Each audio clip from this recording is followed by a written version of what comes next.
Queridos, nós vamos seguir na nossa série, terminar na verdade a nossa série Comunidade Divina, nesse trimestre sobre vida em comunidade em que nos encontramos. Eu quero ler um texto da palavra com vocês, meditar nele, e para isso eu quero te convidar a ficar de pé mais uma vez, abrir a sua Bíblia, se você tem uma, no Evangelho de João, capítulo 14. Abra a sua Bíblia, Evangelho de João, capítulo 14. Leremos do verso 15 ao 17. Evangelho de João, capítulo 14, do verso 15 ao 17, você pode acompanhar na sua Bíblia. Se você não tem uma Bíblia, o texto estará projetado nas telas, mas quero encorajar fortemente você a ter uma Bíblia e se habituar a trazê-la para a igreja, abrir os textos, manusear a palavra, se familiarizar com as passagens bíblicas e, principalmente, levar esse hábito para a sua semana, que seja parte da sua regra de vida, dos seus ritmos diários, a leitura da Escritura. Evangelho de João, capítulo 14, verso 15, diz assim: Se vocês me amam, obedecerão aos meus mandamentos. E eu pedirei ao Pai, e Ele lhes dará outro conselheiro para estar com vocês para sempre, o Espírito da verdade. O mundo não pode recebê-lo, porque não o vê nem o conhece. Mas vocês o conhecem, pois Ele vive com vocês e estará em vocês. Amém? Amém. Pode sentar. Graças a Deus pela sua palavra. Estamos, como eu disse então, nesse trimestre com foco na vida em comunidade e quero reforçar que o caminho de Jesus, no qual nós somos formados à sua semelhança, só pode ser trilhado em comunidade. Eu já disse isso algumas vezes, eu quero repetir de vez em quando, para ver se a gente internaliza isso de verdade. Hoje nós somos uma igreja pequena, mas composta por muitas pessoas.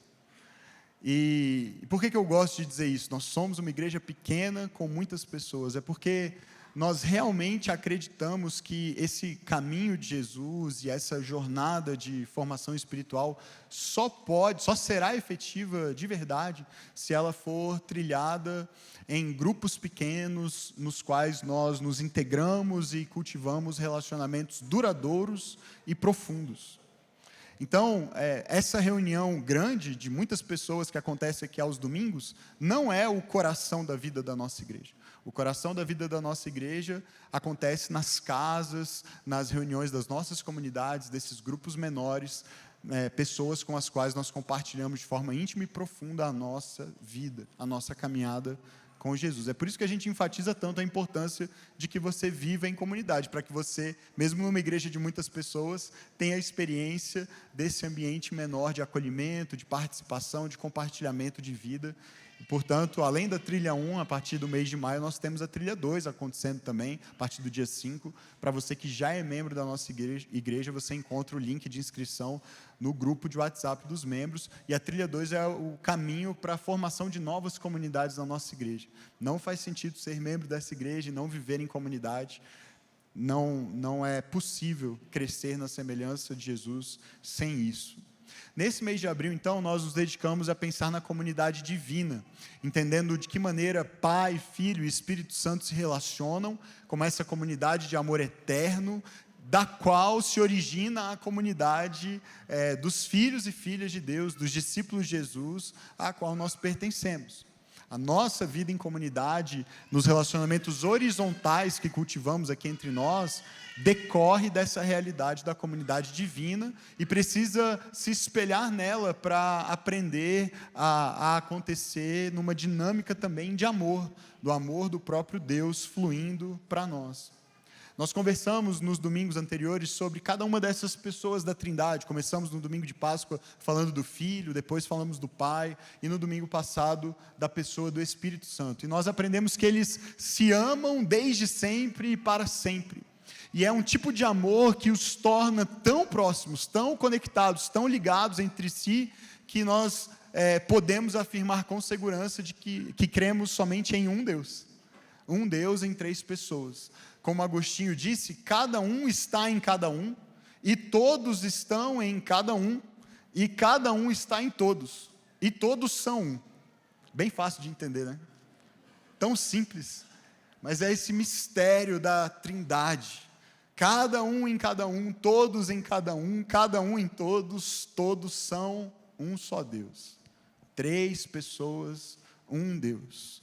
Um relacionamento de amor profundo e íntimo e eterno que faz com que haja uma unidade perfeita, inseparável, indivisível entre eles. E agora, por causa do transbordar desse amor que se manifestou a nós na pessoa do Filho, desse Deus que se fez carne e veio habitar entre nós, justamente para revelar o amor de Deus por nós, nós temos acesso, nós somos convidados a participar dessa relação de amor, desse movimento, disso que os teólogos ao longo da história têm chamado de dança divina. Vocês aprenderam, se não aprenderam mais nada ao longo desse último mês, pelo menos uma coisa eu acho que vocês devem ter aprendido, que é uma palavra em grego, né? Que é a palavra... 3 pessoas aprenderam, glória a Deus. Foram 3 domingos, pelo menos 3 pessoas aprenderam. Pericorese, a dança divina, né? Esse termo grego do qual derivam palavras como coreografia na nossa língua portuguesa, esse movimento, né? Literalmente significa movimento de ir e vir ao redor de algum objeto, de alguma pessoa, de alguma coisa. É quase uma dança, uma ciranda. Pai, Filho e Espírito Santo juntos numa relação de amor eterno. E agora nós estamos aprendendo que essa relação de amor não é para ser mantida como exclusividade deles, do Pai, do Filho e do Espírito, mas há uma extensão dela, há um convite para que nós participemos da dança, participemos do amor, participemos da relação.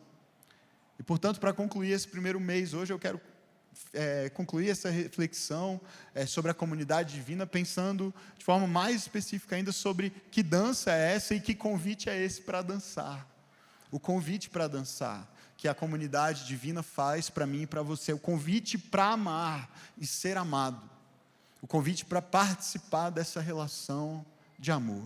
Nós lemos alguns versos no capítulo 14 do Evangelho de João, e esse capítulo, de forma mais abrangente, narra uma parte de uma conversa importantíssima que Jesus teve com os seus discípulos na noite em que ele seria traído.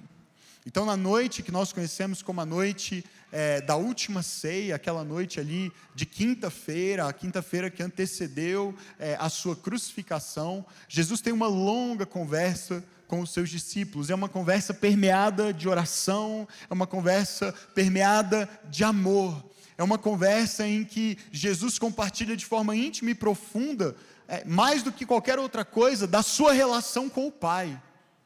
Esse tema é muito presente nessa conversa, como é que ele ama o Pai, como o Pai o ama, como ele obedece ao Pai, como ele cumpre a vontade do Pai, de que maneira o Pai o enviou, de que maneira ele obedece ao Pai e enviará então também do seu Espírito para estar em nós. É uma conversa trinitária, uma conversa sobre a vida comunitária de Deus. Nesses capítulos ali, 14, 15, 16, 17, mas é uma conversa em que o tempo inteiro, à medida que a gente lê e medita nessas palavras e ouve as palavras de Jesus, a gente se sente convidado para participar.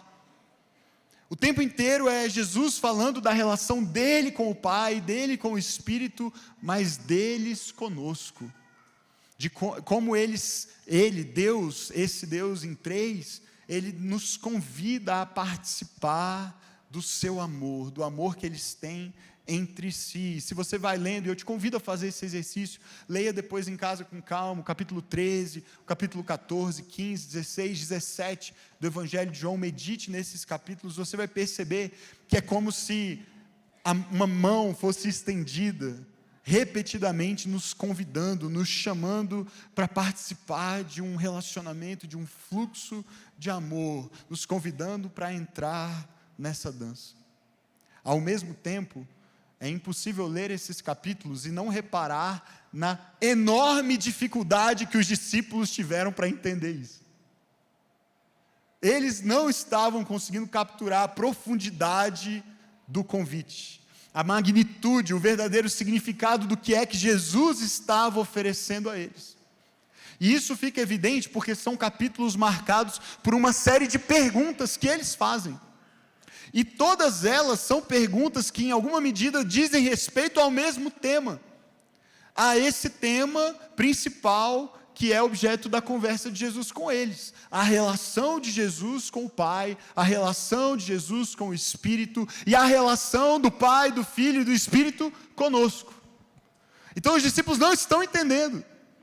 E eles fazem várias perguntas. Eles não estão entendendo como é que aquele homem que está diante deles e que nos últimos anos eles haviam visto fazendo realmente coisas extraordinárias, ensinando de maneira incomparável, fazendo milagres, curando pessoas, multiplicando pães e peixes. Eles estão olhando para aquele homem, eles sabem que não estão diante de um homem comum, mas eles ainda estão tentando entender de que maneira esse homem é um com Deus Pai.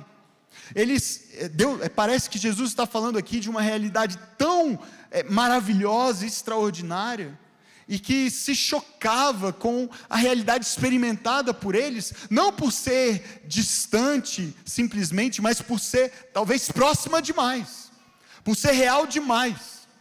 Essa realidade de quem Deus é e da relação de amor entre o Pai, o Filho e o Espírito, é uma realidade tão próxima, tão real, tão verdadeira, que é mais real do que o pão que eles estavam comendo à mesa naquele dia, mais real que o vinho que eles bebiam naquela mesa, naquela noite, mais real que o próprio ar que respiravam, porque é a realidade da qual todas as outras realidades derivam.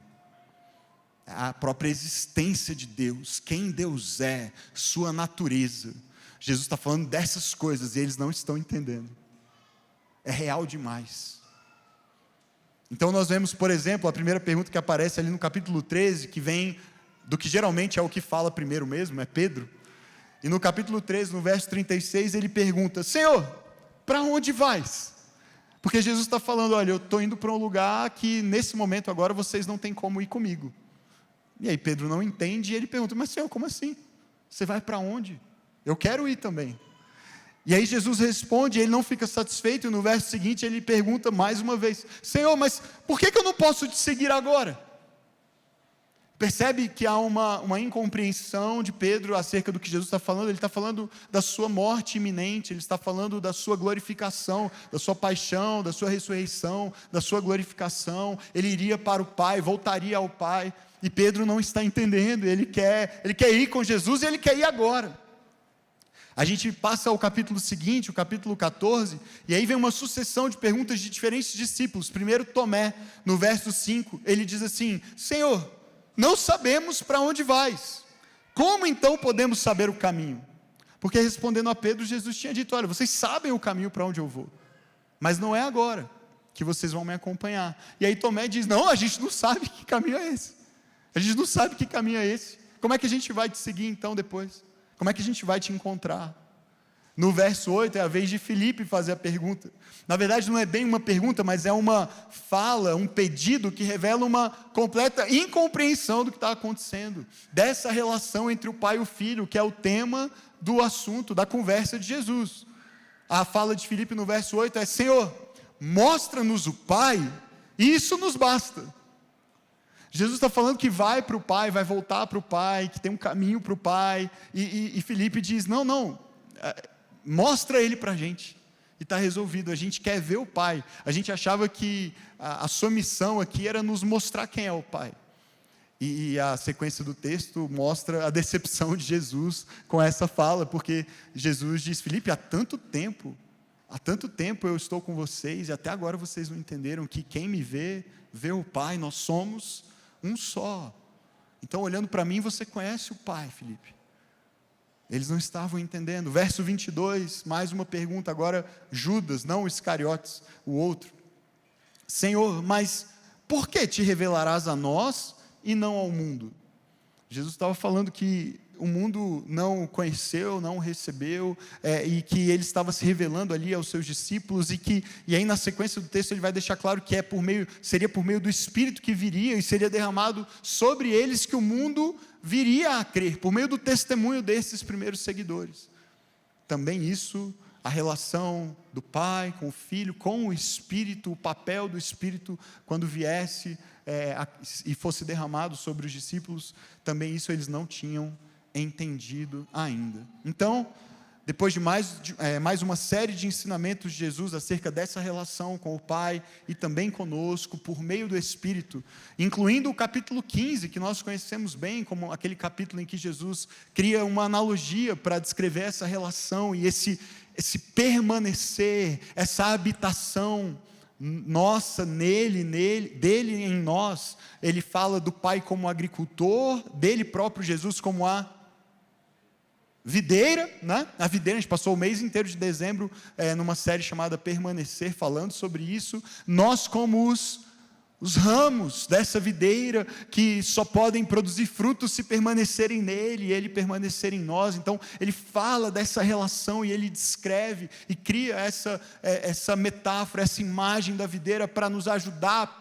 a perceber e compreender como é que isso acontece. Mas eles continuavam sem entender, eles continuavam a fazer perguntas, mas agora eles não se dirigem a Jesus.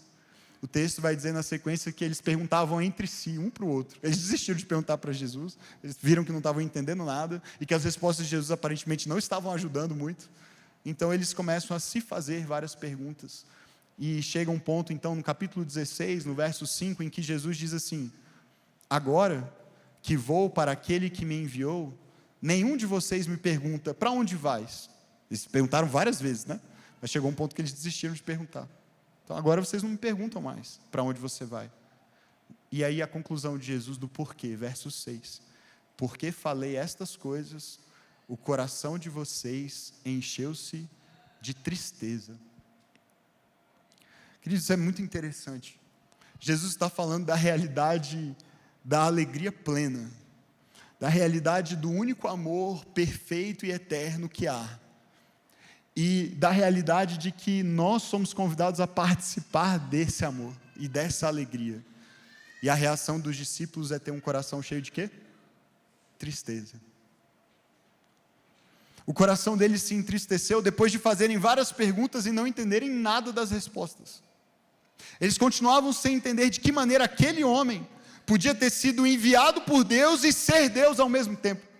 E agora dizer que ele ia voltar para Deus, voltar para o Pai, mas ao mesmo tempo dizer: eu não vou deixar vocês sozinhos. E ao mesmo tempo dizer: eu vou enviar outro como eu, e vocês na verdade deveriam se alegrar, ficar felizes, porque eu vou para o Pai.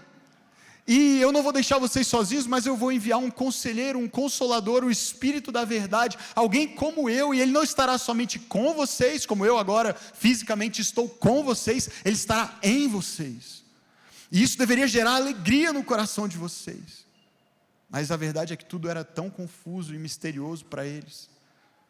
E a sensação é de que 2000 anos depois, com o Novo Testamento concluído, com tanta teologia desenvolvida, com tantas experiências pessoais vividas, com o próprio Deus Trino, com o próprio Espírito habitando em nós, muitas vezes nós continuamos fazendo perguntas erradas e não entendendo bem as respostas.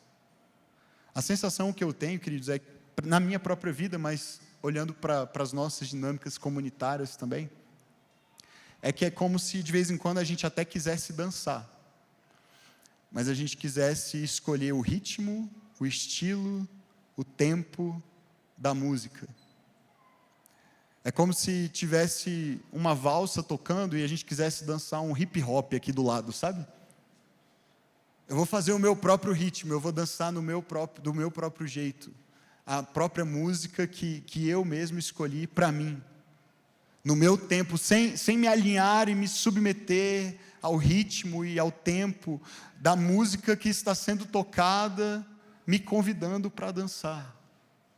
Então tem a vida de Deus acontecendo, tem o amor de Deus sendo oferecido, tem essa oportunidade de participar do que Ele está fazendo, mas o nosso ímpeto, o nosso impulso é o tempo todo querer que os outros e o próprio Deus participem do que eu quero fazer.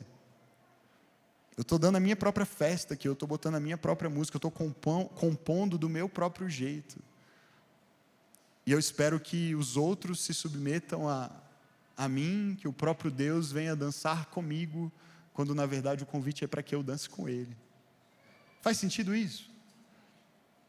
É como se a gente quisesse às vezes explicar a música, que os discípulos parecem tentar fazer. Senhor, a gente não está entendendo. Para onde mesmo o Senhor vai? E como é que a gente vai saber o caminho? Mas por que a gente não pode ir agora? Mas por que a gente não pode fazer desse outro jeito? Esse jeito que o Senhor está falando está bem estranho. Essa história de que o Senhor vai ter que morrer, e que o Senhor vai subir, e o outro vai descer. Vamos resolver de outra maneira. Faz assim, mostra logo o Pai para a gente e resolve isso. Deixa logo a gente ir contigo para onde o Senhor está indo e resolve logo isso. Percebe que o tempo inteiro é a gente querendo propor uma alternativa, é propor o nosso próprio jeito de fazer, o nosso caminho, a nossa música, a nossa dança. De um jeito ou de outro, seja não dançando, não participando do que Deus está fazendo, seja criando a nossa própria dança, o que resta no fim, como foi o que aconteceu com os discípulos, o que resta para nós no fim é um coração triste. Porque é um coração que foi feito para dançar num certo ritmo, bater num certo ritmo, se alegrar num certo ambiente, numa relação de amor. Mas a gente insiste em fazer de outra maneira. Nós somos criados para participar da dança, queridos, dessa comunidade divina, e é somente nela que o nosso coração vai encontrar alegria e descanso. Um pouco depois de constatar que os discípulos haviam sido dominados pela tristeza e desistido de fazer perguntas, Jesus diz o seguinte no verso 15 do capítulo 16: tudo o que pertence ao Pai é meu. Foi por isso que eu disse que o Espírito receberá do que é meu e o tornará conhecido a vocês.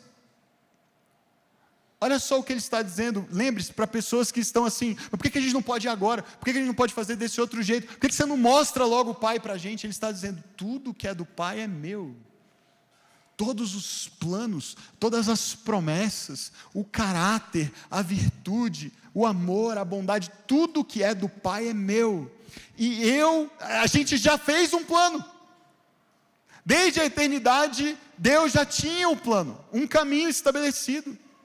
E ele está dizendo, é por isso que eu estou dizendo para vocês que tudo isso que é do Pai, que é meu, é compartilhado com o Espírito, e esse Espírito será dado a vocês, e vai chegar a hora, vai chegar o tempo em que tudo que vocês não estão entendendo, vocês vão entender. Tudo que vocês anseiam por experimentar, vocês vão experimentar. Mas os discípulos estão tristes, porque não era ainda a hora. Porque não era da maneira como eles queriam que fosse. Queridos, isso parece um pouco abstrato e distante, eu sei, mas isso tem tudo a ver com a ansiedade e a angústia no coração que a gente carrega a maior parte do tempo. A gente fica distraído daquilo que Deus está fazendo, porque a gente só consegue pensar naquilo que a gente queria que Ele fizesse. Na nossa própria vida e na vida das pessoas à nossa volta.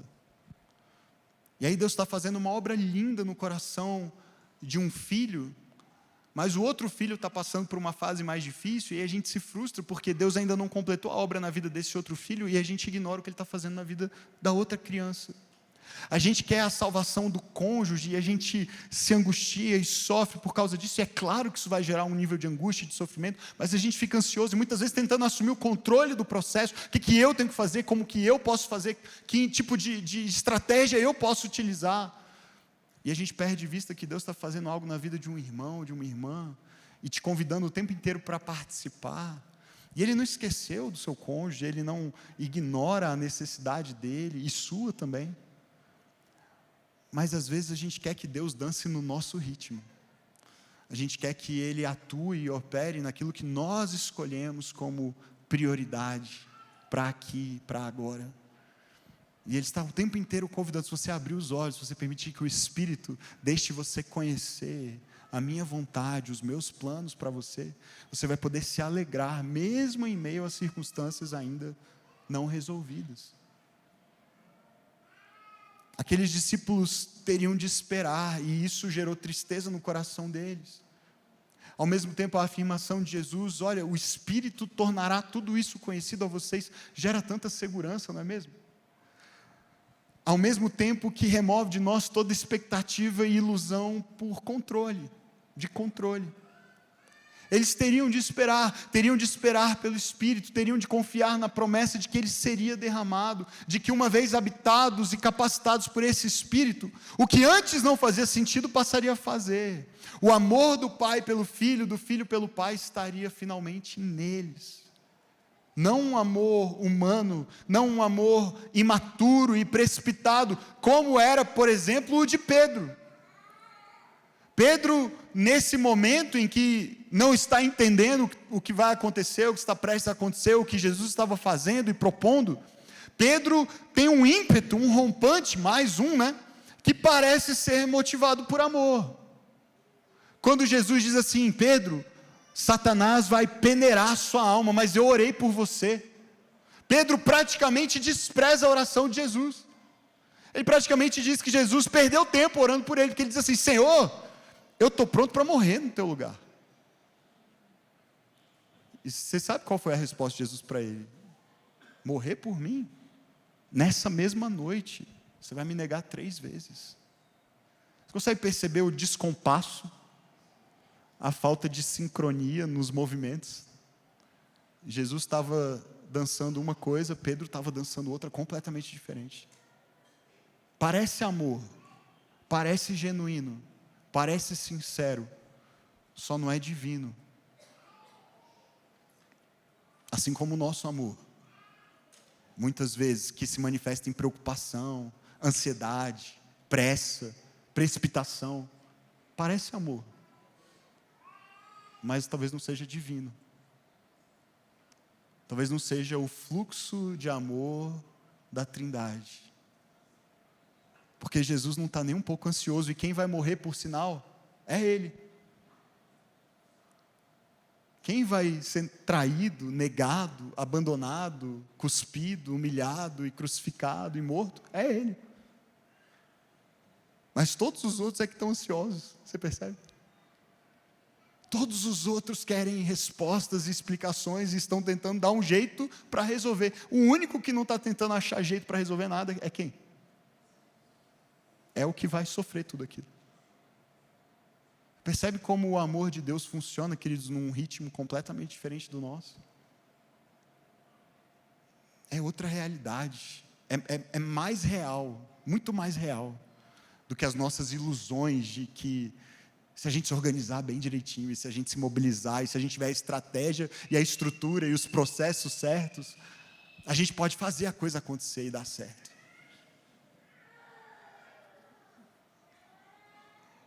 Eles teriam de esperar para que esse amor verdadeiro fosse derramado, e eles finalmente aprendessem a amar Jesus de um jeito que faria esse mesmo Pedro, que num rompante diz, eu estou pronto para morrer por você, mas que na mesma noite nega Jesus numa fogueira, diante de uma escrava, de uma menina, para que esse mesmo Pedro se tornasse tão cheio, tão permeado e definido pelo amor verdadeiro de Deus, que tivesse a coragem depois de enfrentar açoites, prisões, perseguições e morte, por amor a Jesus, por amor à igreja.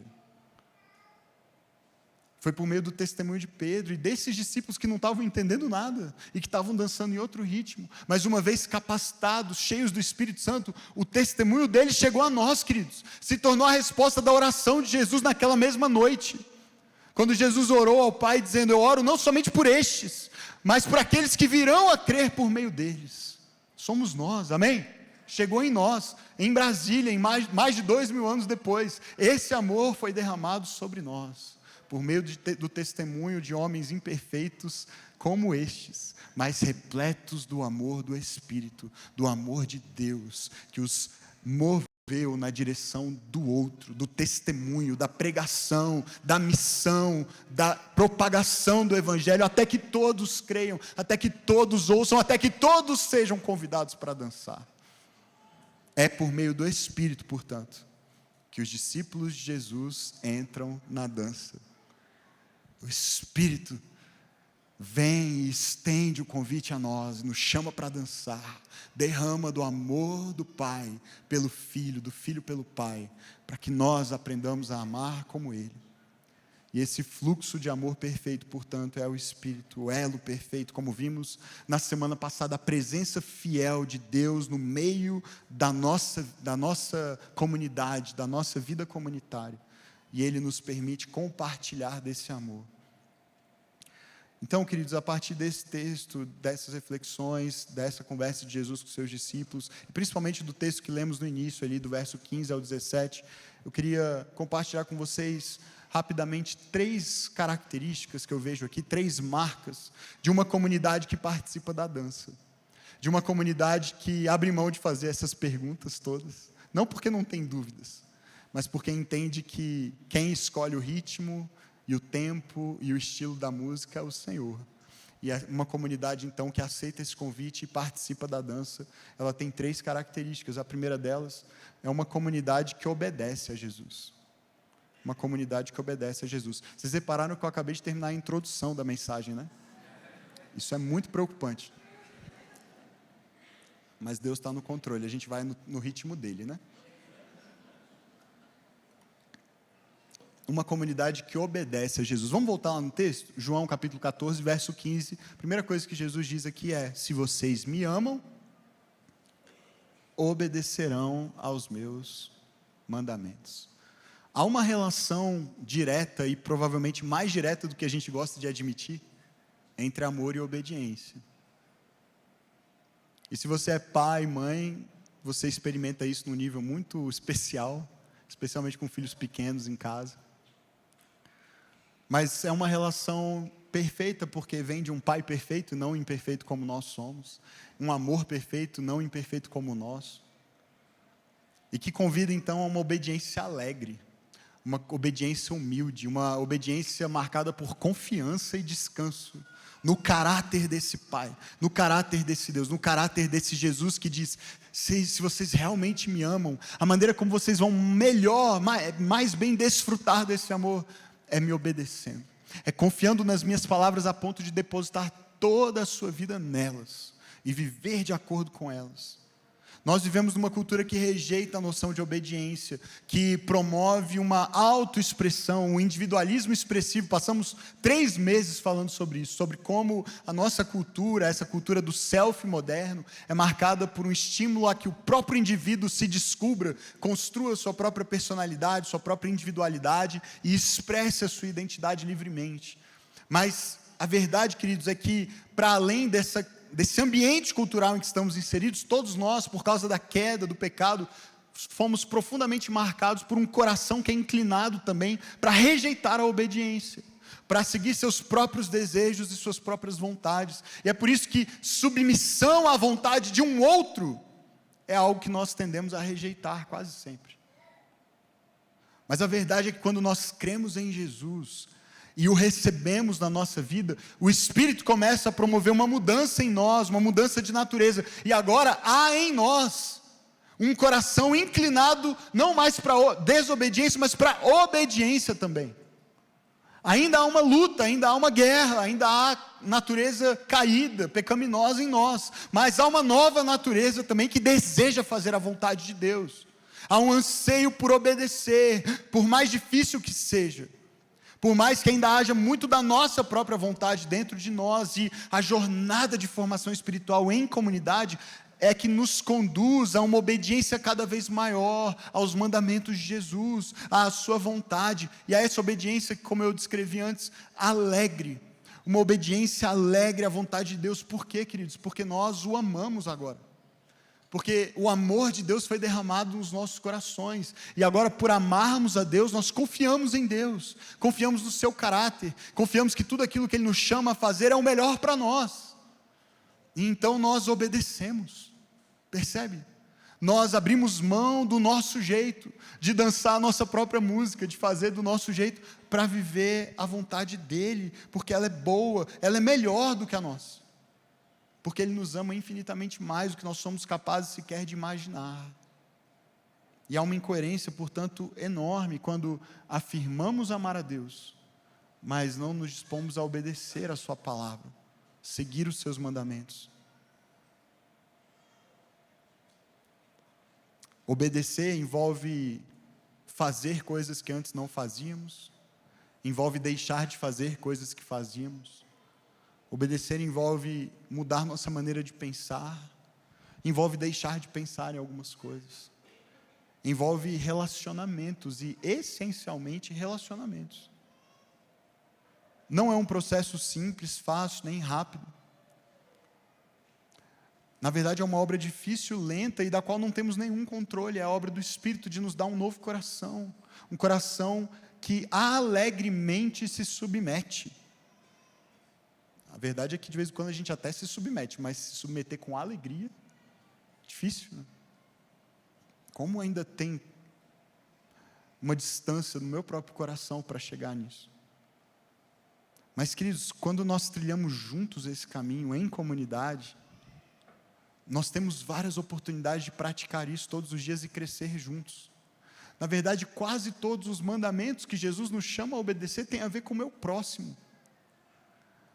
O Evangelho muda a nossa maneira, claro, de nos relacionar com Deus, mas também, necessariamente, a nossa maneira de nos relacionar uns com os outros. Quase todos os mandamentos no Novo Testamento têm a ver com a minha relação com o meu irmão, a minha relação com o meu próximo. Perdoar uns aos outros, suportar uns aos outros, aconselhar uns aos outros, encorajar uns aos outros, amar como Cristo nos amou. Foi esse o novo mandamento que Ele nos deu. Amem-se uns aos outros como eu os amei. Como é que eu vou fazer isso sozinho? Percebe a incoerência de não viver em comunidade? Como é que eu vou obedecer os mandamentos de Jesus sozinho? Se eu preciso das pessoas, e particularmente das mais desafiadoras, porque suportar quem é fácil e gente boa é tranquilo. O que vai me fazer crescer mesmo é suportar irmãos difíceis, perdoar quem me fere. Como é que eu vou praticar o mandamento de perdoar o outro se eu só ando com quem não me fere? Se eu só ando com quem não me incomoda? Se eu só ando com quem não me maltrata? Não, para eu ter a chance de perdoar como Jesus, eu preciso de pessoas que me firam e me maltratem de vez em quando, e que me desagradem, porque aí eu tenho a bênção de praticar o perdão, de estender o perdão, como Jesus fez comigo. Você percebe que não faz sentido esse chamado de Jesus para obedecer os seus mandamentos fora de uma relação comunitária. O nosso amor por Jesus precisa ser demonstrado e só poderá ser praticado e experimentado por meio da nossa obediência de viver com os nossos irmãos e partilhar nossa vida em amor com eles. Pastor Timothy Keller, falando dessa dança comunitária de Deus e da relação disso conosco, ele diz assim: se centrarmos nossa vida nele, em Deus, e o servirmos, não por interesse próprio, mas apenas por ser Ele quem é, por causa da sua beleza e glória, participaremos da dança e partilharemos da alegria e do amor em que Ele vive. Portanto, preste atenção, fomos criados não apenas para crer em Deus de uma forma geral, numa espécie vaga de inspiração ou espiritualidade. Uma pausa aqui rapidamente só para dizer que é assim que muitos vivem hoje a sua fé, é assim que muitos vivem hoje uma suposta espiritualidade, uma noção abstrata. Eu creio em Deus, eu creio em Jesus, ir à igreja me faz bem, ouvir os louvores me inspira, ter um momento ali de solitude, de silêncio, me ajuda na minha saúde mental. Queridos, tudo isso é verdade e é bom, mas uma vida espiritual é mais do que isso, muito mais do que isso. É se submeter em obediência ao caminho de Jesus para se deixar ser moldado e transformado pelo Espírito, para que isso mude a minha maneira de me relacionar com as pessoas. E se eu vivo só esse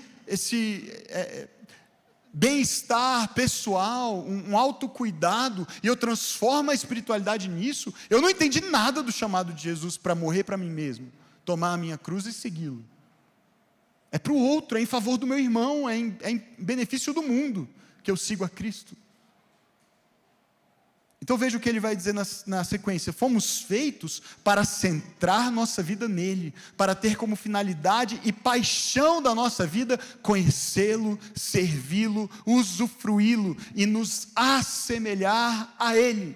E aí repare, essa intensificação da felicidade prosseguirá eternamente, crescendo de forma inimaginável.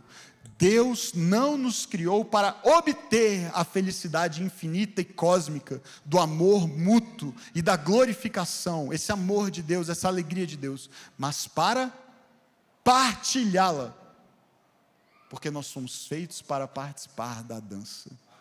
Olha só que coisa maravilhosa. Deus quer que você participe do amor dele, do Pai, do Filho e do Espírito, da alegria, dessa vida plena que ele tem e que nos convida a ter também. É claro que ele quer, mas ele quer isso com o propósito de que você, ao entrar na dança, traga mais alguém com você. Estenda a mão, estenda o convite, abrace alguém, convide mais alguém para dançar. Partilhe desse amor, partilhe dessa alegria, porque essa é a natureza de Deus. Nós só temos acesso a essa dança porque ele partilhou conosco. E se essa vida está em nós, nós vamos desejar partilhá-la com mais alguém, amém? Essa é a obediência do caminho de Jesus, andar nele, experimentar, desfrutar da sua vida, mas em amor se submeter também a reparti-la como ele fez conosco. Em segundo lugar, além de ser uma comunidade que obedece a Jesus, uma comunidade que participa da dança é uma comunidade que ora ao Pai, obedece a Jesus, ora ao Pai. O verso 16 começa assim, do mesmo capítulo 14: e eu pedirei ao Pai, e em resposta ao meu pedido, ele lhes dará. Jesus está dizendo: se vocês me amam, vocês vão me obedecer, mas vocês não vão dar conta de me obedecer por conta própria. Então eu vou pedir para o meu Pai, eu vou orar para o meu Pai, e Ele, em resposta, dará o seu Espírito a vocês. É claro, queridos, que aqui Jesus está falando de uma oração muito específica que Ele fez, e que Ele, o Pai, já cumpriu. Ele já nos deu do seu Espírito, amém? Nós recebemos do Espírito Santo. Mas toda a sequência desse discurso, dessa conversa de Jesus, é marcada por várias orações que Ele faz. Ele ora por si mesmo, Ele ora pelos seus seguidores, e Ele ora até por nós, como eu já mencionei, aqueles que viriam a crer nele por meio do testemunho daqueles primeiros discípulos. Parece que Jesus está com isso também, naquela última noite, deixando muito claro para os discípulos, que eles só poderiam participar dessa vida e dessa relação de amor, orando, entrando nessa comunhão com Deus por meio da oração, reconhecendo a sua própria incapacidade e recorrendo àquele que pode fazer essa obra de nos dar desse amor, de nos tornar pessoas que amam com esse amor. A oração é um meio de participarmos do amor de Deus e de expressarmos o nosso amor por Ele, mas principalmente de recebê-lo, receber esse amor, desfrutar esse amor, descansar nesse amor. Jesus nos encoraja a pedir ao Pai, em nome dEle, tudo aquilo de que necessitamos.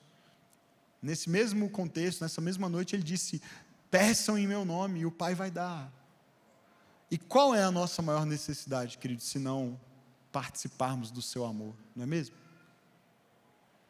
Eu não sei como é a sua experiência normal de oração individual e em comunidade, mas essa semana, meditando nisso, eu reparei que muitas vezes a minha experiência pessoal de oração é marcada por algum nível ainda de ansiedade e de controle. O que eu quero dizer com isso? Às vezes eu vou orar, mas a minha postura não é de tranquilidade, de serenidade. Muitas vezes é uma oração que já começa meio marcada assim por culpa, porque eu não sei se você é como eu, mas às vezes eu vou orar e eu fico pensando no tanto que eu deveria orar. Então eu vou orar e eu penso no que eu não orei. Eu vou orar e penso como eu deveria orar mais. Eu vou orar e aí eu me culpo e me cobro e me constranjo com a minha própria vida de oração. E aí isso me faz orar, mas orar às vezes de um jeito ruim. Orar é sempre bom, mas com um coração que não está descansando. Um coração que ainda está carregando algum tipo de culpa e de controle.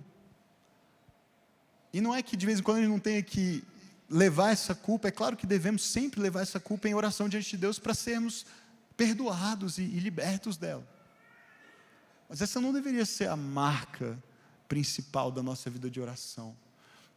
Ronald Rolheiser diz assim: orar é relaxar na bondade de Deus.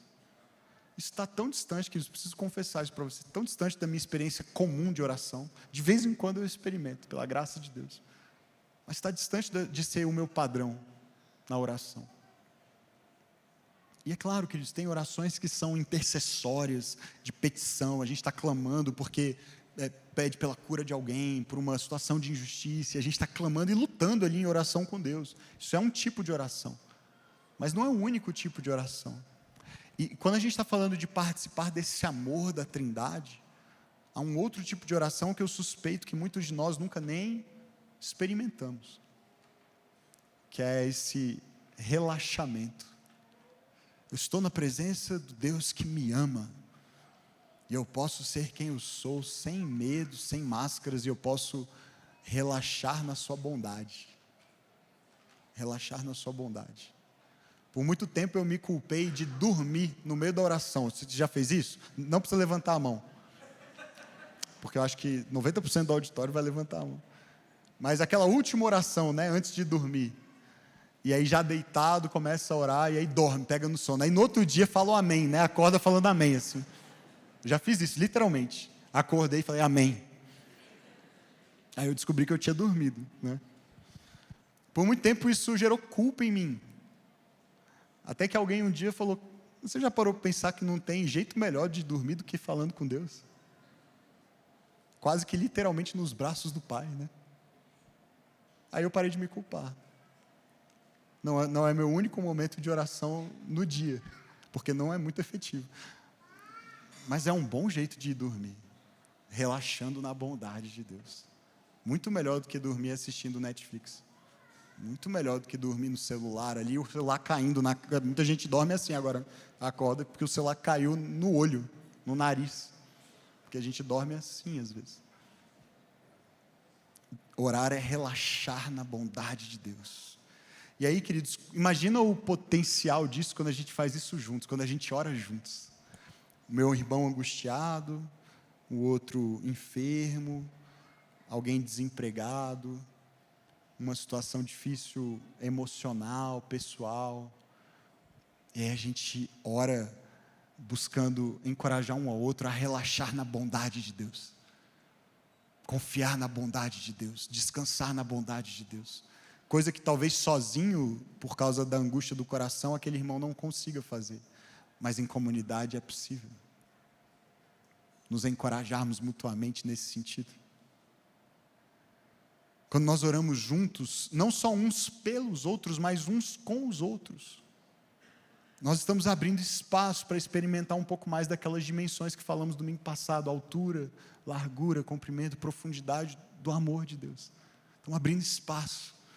Vamos orar juntos aqui e deixar Deus nos amar, deixar se permitir. Eu escrevi isso, eu nem sei se faz tão sentido assim, se ficou claro, mas orar é se permitir ser amado por Deus, é se permitir ser amado por Deus, é dizer: Deus, eu sou isso daqui, e nós juntos somos isso daqui, esse conjunto de aflições e de angústias, mas a gente está abrindo um espaço aqui para o Senhor derramar o seu amor, para a gente experimentar o seu amor. Às vezes a gente vê as disciplinas espirituais, não só a oração, todas elas como exercícios físicos, E em uma certa medida elas são práticas que nos levam a crescer e envolvem esforço, disciplina, é claro que sim. Mas, queridos, com o passar do tempo e a prática, elas devem se tornar cada vez mais uma experiência de deleite, de prazer, de descanso, de amor, na presença desse Deus que vem ao nosso encontro quando nós paramos e prestamos atenção nele. Um autor chamado Strahan Coleman, ele é neozelandês, ele é músico, compositor, as músicas dele são belíssimas, você encontra no Spotify, ele escreveu alguns livros também, que infelizmente ainda não foram traduzidos, mas quando ele fala sobre disciplinas espirituais, ele usa um termo belíssimo, ele diz que os nossos hábitos, as nossas disciplinas, se tornam, com o passar do tempo, como altares de disponibilidade. E Deus faz o resto. O que ele quer dizer é, por meio da oração, da leitura bíblica, da prática do silêncio, da solitude, do jejum, da vida em comunidade, da hospitalidade. Tudo o que nós estamos dizendo é: Deus, está aqui a minha disponibilidade. É como se erguêssemos um altar para dizer: eu sou o sacrifício, eu estou aqui, vem e faz o que o Senhor quiser em mim. Imagina o que a sua vida de oração e a minha pode se tornar se a gente pensar assim sobre nossos momentos de oração. Tudo que eu estou fazendo é erguer um altar de disponibilidade, dizer: Deus, eu estou disponível para o Teu Espírito vir e agir em mim conforme Ele quiser. Já pensou o que pode acontecer se juntos nós vivermos isso? Juntos nos dispusermos diante do Senhor dessa maneira, como um altar? Diante dos desafios de vivermos juntos e em comunidade, e aprendermos a nos amar como Jesus nos chama a fazer, quanto tempo nós gastamos reclamando das pessoas difíceis da nossa comunidade, das dificuldades logísticas e operacionais de participar da reunião, do lanche, da escala de organização, do estudo, do roteiro. Quanto tempo nós passamos murmurando e reclamando, vendo dificuldade em todas essas coisas, e quanto tempo passamos realmente orando juntos e buscando juntos ao Senhor, para Ele nos capacitar a viver essa vida que Ele nos chama a viver. Às vezes a nossa experiência na igreja é de nos sentirmos sozinhos, ou pensar que outros não se importam suficientemente conosco, ou que a comunidade está repleta de pessoas imaturas e hipócritas, que não são como nós, não são como eu, tão comprometidas, tão desenvolvidas espiritualmente. E se a gente colocasse tudo isso num altar de disponibilidade e dissesse: Deus, toda a confusão do nosso coração, todos os desajustes da minha própria vida e da vida dos meus irmãos, eis-nos aqui. E se a gente levasse tudo isso em oração ao Pai, pedindo que Ele derrame mais do seu Espírito, mais do seu amor, que com esse Espírito venha todo o fruto do Espírito: alegria, paz, paciência, mansidão, domínio próprio. Quantas vezes você orou pedindo mais domínio próprio para lidar com o irmão difícil, em comparação a quantas vezes você reclamou desse irmão difícil? Percebe? E queridos, eu não estou te acusando de nada, essa é a minha vida, essa é a minha realidade. Eu preciso viver assim, eu preciso dessa vida em comunidade. Imagine que tipo de vida o Espírito pode gerar em nossas comunidades se nós simplesmente pedirmos ao Pai. Vamos criar esses altares de disponibilidade, amém? Para terminar, uma comunidade que participa da dança é uma comunidade que obedece a Jesus, que ora ao Pai e que anda no Espírito, que anda com o Espírito. O verso 17, Jesus fala: eu pedirei, no verso 16, ao Pai, e Ele lhes dará o Espírito da verdade. O mundo não pode recebê-lo porque não o vê, nem o conhece, mas vocês o conhecem, pois Ele vive com vocês e estará em vocês. Em vocês. Queridos, eu já disse isso no domingo passado: a comunidade espiritual é uma obra do Espírito. Por mais óbvio que isso pareça, precisamos entender que não é uma obra nossa. Nós não criamos a comunidade espiritual, não somos capazes de formá-la nem de sustentá-la. É o Espírito que faz isso. A gente vai ter uma série inteira só para falar disso, de como isso acontece, de que características essa comunidade espiritual tem, em contraste com uma comunidade não espiritual. O mês de maio será todo dedicado a isso, na série Comunidade Espiritual, que começa domingo que vem. Então venha preparado para deixar o Espírito fazer essa obra, amém? Creio que viveremos um mês maravilhoso. Mas, queridos, eu quero te lembrar do que vimos semana passada: é o Espírito que forma, transforma e conforma a comunidade. Não há como participarmos da vida e do amor de Deus, da comunidade divina, sem viver e andar no Espírito, na sua presença, na sua companhia, sua direção, seu consolo, seus frutos, seus dons. O Espírito é o nosso conselheiro e o nosso mestre. Ele é o Espírito da verdade. É assim que Jesus o chama: eu vou pedir ao Pai e Ele lhes dará alguém como eu, um outro como eu, o Espírito da verdade. Como nós precisamos firmar nossa vida na verdade, como nós precisamos viver em comunidade baseados na verdade. Muitas vezes nós abrimos mão da verdade em função de uma suposta paz nas relações.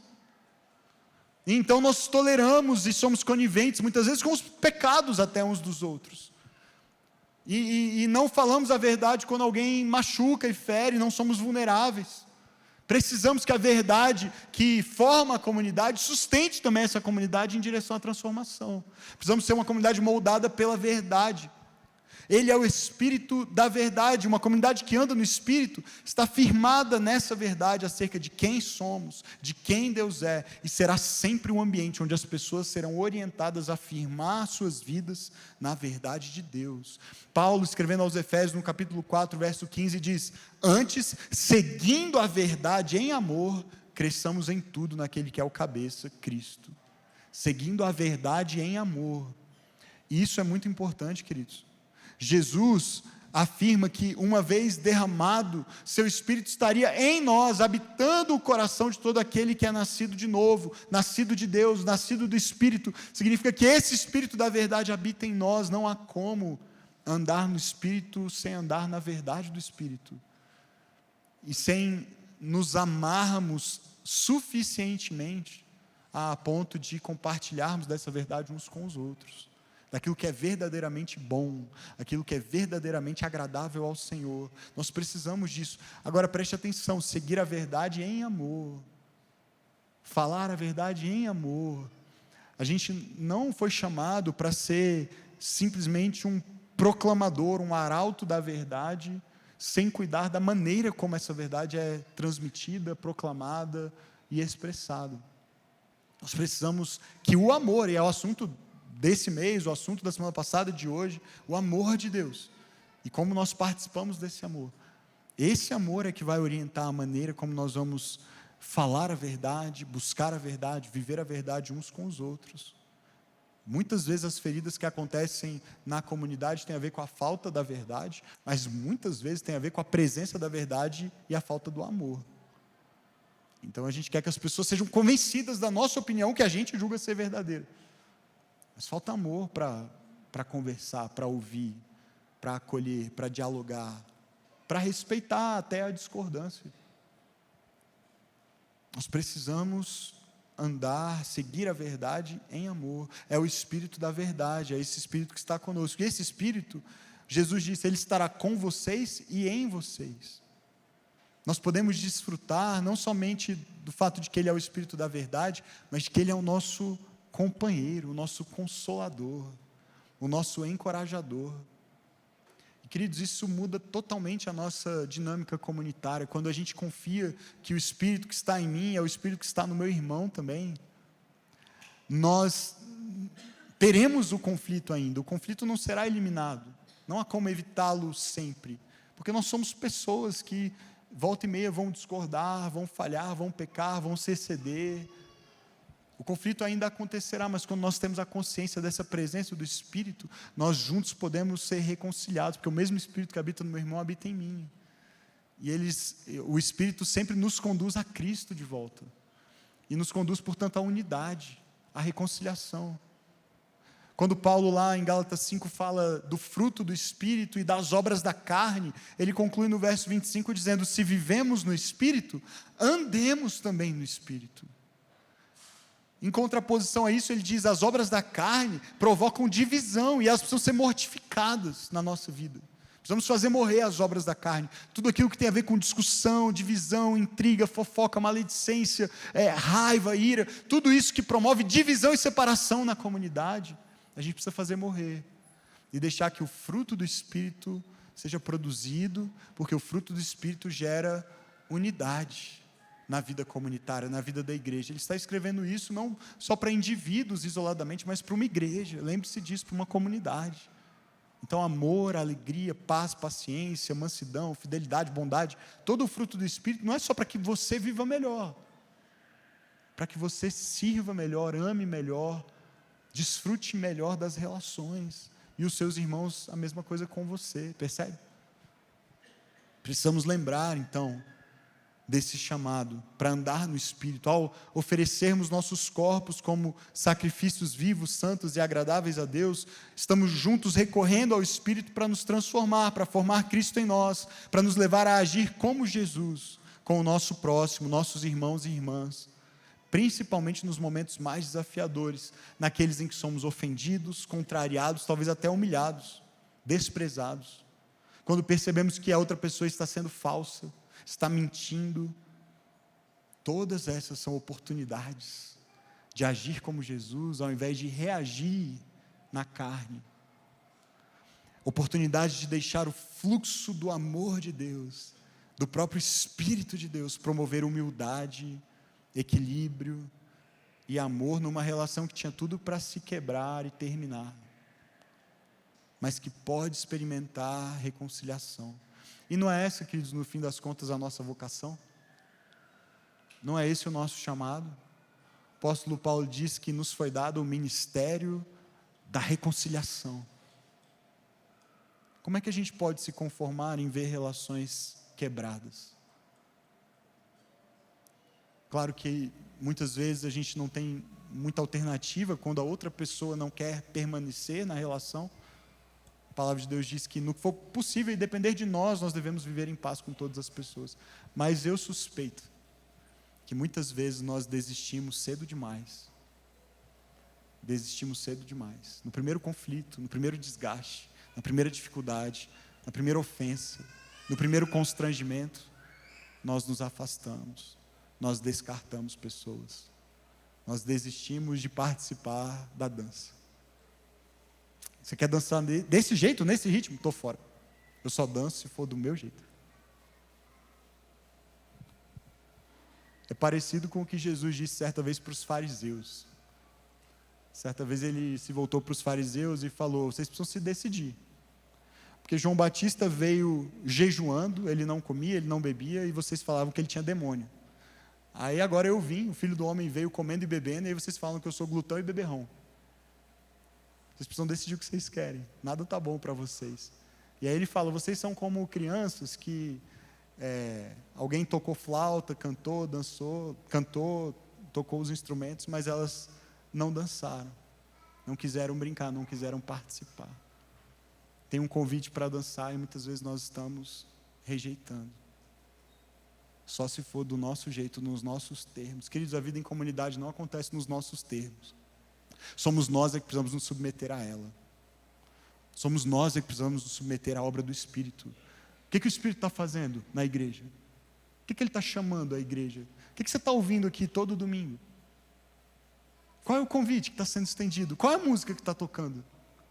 Por quanto tempo a gente vai ficar de longe falando assim: não é bem do meu jeito, não é bem o que eu gosto, não é a música que eu prefiro, não é bem a estrutura que eu acho que seria a ideal. Qual é a estrutura ideal, gente? Qual é a igreja ideal? Quem são os irmãos ideais? Se você me contar, eu vou com você para lá. Se tiver, eu quero ir. Não tem ninguém aqui tentando criar uma estrutura não ideal. A gente está tentando criar as melhores estruturas possíveis. Mas deixa eu te contar uma coisa: todas elas serão imperfeitas. Todas elas serão imperfeitas porque são feitas de nós. E a dor e a frustração, muitas vezes, que nós, pastores, na liderança, temos, é de ver que Deus está fazendo uma obra linda na vida de quem quer dançar, na vida de quem se permite participar, na vida de quem permanece. Mas ainda tem alguns que preferem ficar de longe, olhando de fora, como se o convite não tivesse sido estendido a ele, a ela. O convite está estendido, queridos, a todos nós. Mas a participação envolve obediência, envolve oração, envolve andar no Espírito, com o Espírito. E isso envolve rendição e entrega. E é aqui que eu termino para nós orarmos. O Larry Crabb diz assim no livro O Lugar Mais Seguro da Terra: só os recursos do Espírito são adequados para nos fazer superar o conflito e alcançar o verdadeiro relacionamento. Enquanto você confiar mais nos seus recursos, nas suas opiniões, na sua autossuficiência, na sua convicção de que você sabe mais, de que você sabe melhor do que todos os outros, você vai ser um espectador da dança. Você vai ser um espectador. E o mais triste é que nessa postura só há tristeza no coração. Lembre-se dos discípulos. Os discípulos não entenderam o convite de Jesus e o coração deles se encheu de tristeza. E é assim que muita gente está vivendo. Está aqui, em tese faz parte, é membro da igreja, talvez até serve no ministério e tal, mas não está com o coração, sabe? Tem jeitos diferentes de estar presente, tem jeitos diferentes de participar. E tem gente que até está numa comunidade, está num grupo, mas nunca se dispôs a ser realmente vulnerável, nunca se dispôs a realmente amar aquelas pessoas, andar uma segunda milha com eles, permanecer na hora da dificuldade, pegar o carro e dirigir um pouquinho mais, pegar um pouquinho de trânsito, tirar as crianças um pouquinho da rotina, deixar elas dormirem mais tarde naquele dia para estar, para participar, ouvir um comentário inadequado, respirar fundo, orar, pedir paciência ao Espírito Santo, responder com amor, gentileza, paciência.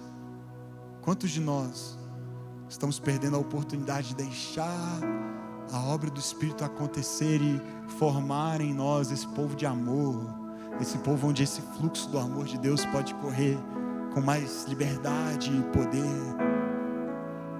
porque a gente não está disposto realmente a obedecer, orar, andarmos juntos, não no nosso ritmo e do nosso jeito, mas com o Espírito de Deus nos conduzindo. Então que tal nós pedirmos isso a Ele? Se o caminho é pedir ao Pai para que Ele dê do Espírito, que tal nós pedirmos isso juntos ao Senhor nessa manhã? Vamos fazer isso? Eu queria fazer algo, convidar você a fazer algo um pouquinho diferente, muito simples, que é se ajoelhar, se você puder, se você quiser participar. É uma postura corporal, é dizer com o corpo: Senhor, eu não sou capaz, eu não conheço, e por isso eu me rendo, eu me prostro. Talvez você tenha alguma limitação física, não se constranja, mas se você pode, ajoelhe-se no seu lugar agora. Nós vamos pedir que o Espírito de Deus faça essa obra. E eu vou te dar um tempo para você confessar aí, se o Espírito trouxer à sua mente, ao seu coração, alguma postura, alguma palavra, alguma atitude de coração que tem te impedido de se abrir para essa vida, de se abrir para esse amor de Deus ser derramado no seu coração e por meio de você, para a sua comunidade. Se você se afastou de pessoas ou está magoado, ressentido, e isso tem impedido você de se abrir de novo, ser vulnerável de novo, diga isso para Deus. Ele conhece o seu coração.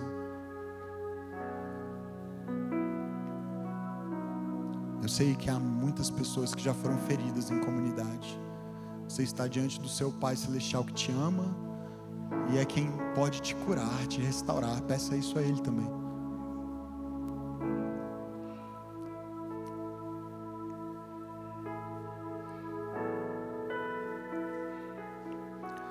Pai, nós recorremos a Ti como Jesus nos ensinou a fazer. Peçam ao Pai, peçam ao Pai, e Ele lhes dará do Espírito. Não podemos viver, Senhor, a vida que o Senhor nos convida a viver sem o Teu Espírito agindo em nós e produzindo esse amor, o amor de Deus, o amor da Trindade nos nossos corações, para nos levar a amar uns aos outros, assim como o Senhor nos ama. Nessa manhã confessamos nosso egoísmo, confessamos nossa preguiça, confessamos nossa superioridade e arrogância,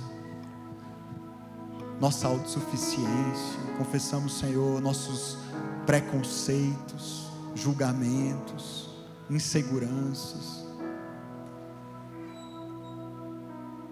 Por favor, vem curar cada coração ferido. É verdade que somos feridos, Senhor, na vida em comunidade, mas é também verdade que somos curados em comunidade juntos.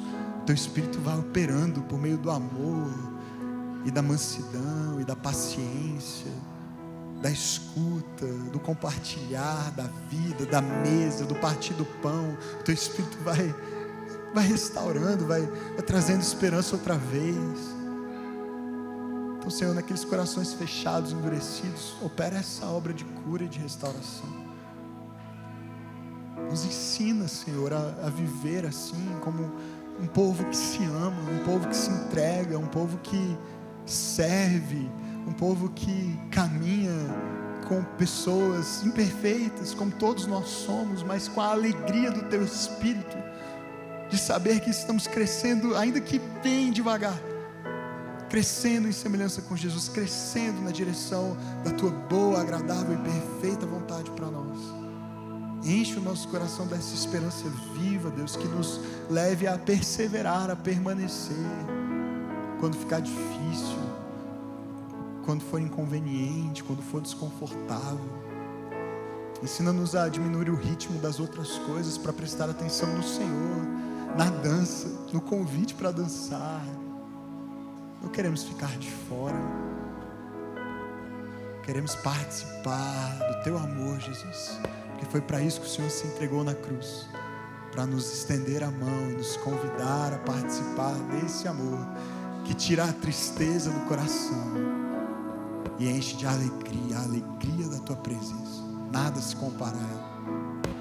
Recebe a nossa gratidão, o nosso clamor, o nosso pedido, a nossa entrega. Este é o nosso altar de disponibilidade nessa manhã. Sacrifícios vivos, santos e agradáveis a Ti. Recebe, Pai. Faz a Tua obra em nós, Espírito Santo de Deus.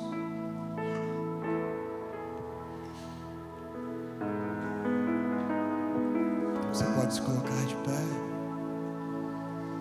Nós vamos cantar uma última música. É uma música que nos leva a declarar nosso amor por Jesus, nossa devoção, nossa entrega. Cante, fazendo dela também sua oração nesse momento. Deixe o Espírito continuar a ministrar ao seu coração. Essa semana eu quero te encorajar a participar da vida da comunidade. Se você já tem uma comunidade, vá para o encontro da sua comunidade. Vá para a reunião, esteja junto com as pessoas, leve alguma coisa para o lanche. Se puder, não leve o pão de queijo de anteontem da padaria, que está seco e duro, porque aí você não favorece o amor das pessoas por você, quando você faz isso. Mas se for isso tudo que você é capaz de levar, leve isso. E se você não puder levar nada, leve o seu coração vulnerável, leve o seu amor, leve a sua disposição de ouvir, de abraçar, de orar, de chorar. Vá, participe, se engaje. Se você não tem uma ainda, faça a sua inscrição na trilha 1 ou na trilha 2. Se você ainda não é membro da igreja, trilha 1. Se você já é membro, a trilha 2, para você participar de uma comunidade, viver em comunidade, ser moldado em comunidade pelo Espírito Santo de Deus. Amém? Vamos cantar e adorar o Senhor.